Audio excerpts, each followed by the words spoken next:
ಸೋಮವಾರ ಏನು ಬೇಡ ಮೇಡಮ್ ಏನು ಬೇಡ ಒಂದು ನಿಮಿಷ ಆಯ್ತು ಕೇಳಿ ಏನು ಇಲ್ಲ. ಮತ್ತೆ ಬಂದು ಯಾರೋ ನೈಟಲ್ಲಿ ನಮ್ಮ ಹುಡುಗ ಮಲಗಿದ್ದಾಗ ನಿಧಾನ ಎಲ್ಲೂ ಹೋಗಲ್ಲ ಕೇಳಿ ಇಲ್ಲಿ.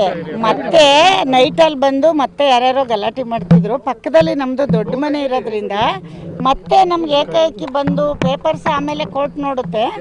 ಮತ್ತೆ ಅಲ್ಲಿ ಮಲಗಿರ್ತಾರೆ ಡ್ರೈವರು, ನಮ್ಮ ಅಕ್ಕನ ಮಗ ಎಲ್ಲ ಇರ್ತಾರೆ. ನೈಟಲ್ಲಿ ಬಂದು ಮೊನ್ನೆ ಗಲಾಟೆ ಮಾಡಿದ್ದಾರೆ ಅಂತ ಇನ್ನೊಂದು ಕಂಪ್ಲೇಂಟ್ ಕೊಡೋಕೆ ಬಂದಿದ್ದೆ ನಾನೇ. ಅದನ್ನು ಸಾಹೇಬರು ತೊಗೊಂಡಿದ್ದಾರೆ, ಮಾತಾಡಿದ್ದಾರೆ, ಎಲ್ಲ ನಾನು ಮಾಡ್ಕೊಡ್ತೀನಮ್ಮ ಅಂತ ಹೇಳಿದ್ದಾರೆ. ಆಮೇಲೆ ನಮ್ಮ ಹುಡುಗರು, ನಮ್ಮ ಲಾಯರ್ ಇದ್ದಾರಲ್ಲ ನಮ್ಮ ಸಂಜಯ್ ಅವ್ರು ನೋಡ್ಕೋತಾರೆ ಮಿಕ್ಕಿದ್ದು. ಮುಂದೆ ಕೋರ್ಟಲ್ಲಿ ಏನಾಗುತ್ತೆ, ನಮ್ಮದು ತಪ್ಪಿದೆಯೋ ಅವ್ರು ತಪ್ಪಿದೆಯೋ ನೋಡಿದ್ಮೇಲೆ ನಾನು ಪ್ರೆಸ್ ಮೀಟ್ ಕರೆದು ನಿಮಗೆ ಅದ್ರ ಬಗ್ಗೆ ಮಾಹಿತಿ ಕೊಡ್ತೀನಿ. ಅಲ್ಲ, ಕೋರ್ಟಿಂದ ಆರ್ಡರ್ ಬರಬೇಕು. ಅದು ನಮ್ಮದು ಒಂದು 6 ವರ್ಷ ಆಗಿದೆ.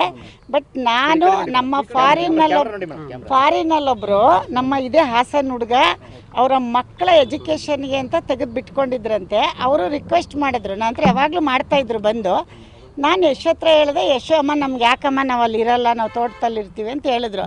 ಅಮ್ಮ ನನ್ನ ಮಗಂದು ಫೀಸ್ ಕಟ್ಟಬೇಕು, ನಾನು ಅದಕ್ಕೆ ಇದನ್ನು ತೆಗೆದುಬಿಟ್ಟು ಮೈಸೂರಲ್ಲೂ ಇದೆ ತೊಗೊಳ್ಳಿ ಅಂದರು. ಬೇಡ ಅಂತ ಇದನ್ನು ಕಾನೂನುಬದ್ಧವಾಗಿ ತೊಗೊಂಡಿದ್ದೀವಿ.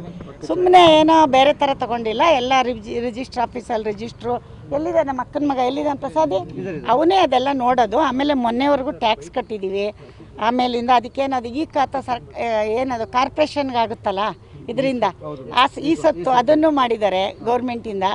ಒಂದು ವೇಳೆ ಅದರಲ್ಲಿ ಏನೋ ನಾವು ಹಿಂದೆ ಮೋಸ ಹೋಗಿ ಯಾರೋ 3-4 ತಲೆಮಾರಿಂದ ಹಿಂದೆ ಏನಾದರೂ ಆಗಿದ್ದು ನಾವು ಆ ಥರ ಮಾಡಿದರೆ ಅವರೇ ತೊಗೊಳ್ಳಿ, ನಾವು ಕೊಟ್ಬಿಡ್ತೀವಿ ಧಾರಾಳ, ನಿಮಗೆ ಕರೆದು ಕೊಡ್ತೀನಿ ನಾನು, ಗೊತ್ತಾಯ್ತಾ? ಆ ಥರ ಇದ್ದರೆ ಖಂಡಿತ ನಮ್ಮ ಲಾಯರ್ ಹಂಗೆ ಮಾಡಲ್ಲ. ಹಂಗಿದ್ರೆ ಯಶ್ಗಂತ ಸೈಟ್ ಅವ್ರು ಕೊಡಿಸಲ್ಲ. ಇವ್ರು ಯಾಕೆ ಹಿಂಗೆ ಮಾಡ್ತಿದ್ದಾರೆ? ಇವ್ರು ಯಾವತ್ತೂ ಎದುರುಗಡೆ ಬಂದಿಲ್ಲ, ಒಂದು ದಿನ ಬಂದಿಲ್ಲ. ಸುಮ್ಮನೆ ಏನೋ ನಂದು ಅಂತಿದ್ರು. ಈಗ ನೀವು ಹಾಕಿರೋ ಶರ್ಟ್ ನಂದು ಅಂದರೆ ಅದು ಪ್ರೂಫ್ ಕೊಡಬೇಕಲ್ಲ, ಅಷ್ಟೇ ಆಗಿರೋದು, ಇನ್ನೇನಿಲ್ಲ.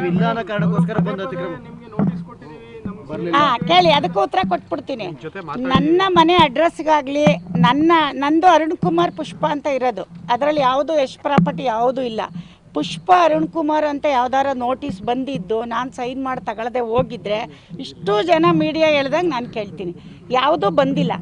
ಯಾವುದೋ ಒಂದು ಸರಿ ಒಬ್ಬ ಏನು ಹೇಳ್ತಾರೆ ಅದಕ್ಕೆ, ಕೋರ್ಟಲ್ಲಿ ಕೊಡೋಕ್ಕೆ ಬರ್ತಾರಲ್ಲ, ಅವ್ರು ಬಂದು ನನಗೊಂದು ಸತಿ ನೀವು 10,000 ಕೊಡಿ, ಅವ್ರೇನೋ ನಿಮ್ಗೆ ಈ ಥರ ಮಾಡ್ತಾರೆ ಆ ಥರ ಮಾಡ್ತಾರೆ ಅಂತ ಬಂದು ಹೇಳಿದ್ರು. ನಾನು ಹೇಳಿದೆ ಹಂಗಿದ್ರೆ ಕಾನೂನಿಗೆ ಹೋಗ್ತಾರೆ ಅವರು, ನಾವು ಹಂಗೆಲ್ಲ ದುಡ್ಡು ಕೊಡಲ್ಲ ಅಂತ ಹೇಳಿ ಕಳಿಸಿದ್ದು ಉಂಟು. ಅದು ಬಿಟ್ಟರೆ ಇನ್ಯಾರೂ ಬಂದಿಲ್ಲ.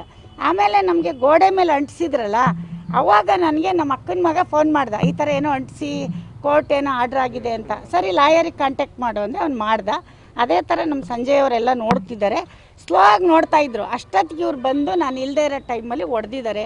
ಅಲ್ಲಿ ತುಂಬ ಬೆಲೆ ಬಾಳೋ ಸಾಮಾನಿತ್ತು, ಗ್ರ್ಯಾನೈಟು, ಆಮೇಲೆ ನಮ್ಮ ಹುಡುಗನಿಗೆ ಫ್ರೆಂಡ್ಸ್ ಎಲ್ಲ ಬರ್ತಾರೆ ಅಂತ ಅವನಿಗೆ, ಆಮೇಲೆ ಪಾರ್ಟಿ ಅಂದರೆ ಕಾರ್ಗಳು ನಿಲ್ಸೋಕ್ಕೆ ಎಲ್ಲ ಬಾಡಿಗೆ ಎಲ್ಲ ಕೇಳಿದ್ರು. ಅಷ್ಟು ಚೆನ್ನಾಗಿ ಮಾಡಿದ್ವಿ ನಾವು, ಅದನ್ನು ಅವರು ಹೊಡೆದಾಕಿದ್ದಾರೆ.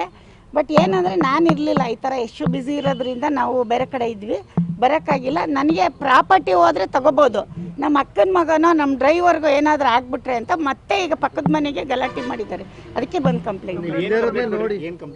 ಅದೇ ಈ ಥರ ಮತ್ತೆ ಬಂದು ತೊಂದರೆ ಕೊಡ್ತಿದ್ದಾರೆ. ಏಕೆಂದರೆ ಅವತ್ತು ಮಧ್ಯಾಹ್ನದಿಂದ ಸಂಜೆವರೆಗೆ ಬ್ಯಾಚ್ ಬಂದಿದ್ದಾರೆ.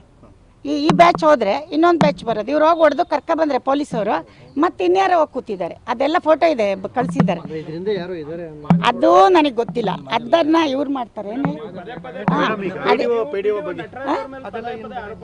ಅಲ್ಲ, ಅದು ಇದೆ, ಅಲ್ಲಿ ಕೊಟ್ಟಿದ್ದೀನಿ. ಬಟ್ ಒಂಚೂರು ಇನ್ನು ಅಲ್ಲ, ಅದನ್ನ ನಾನು ಕಾನೂನಲ್ಲಿ ತೋರಿಸಿದ್ಮೇಲೆ ಪ್ರೆಸ್ ಮೀಟಲ್ಲಿ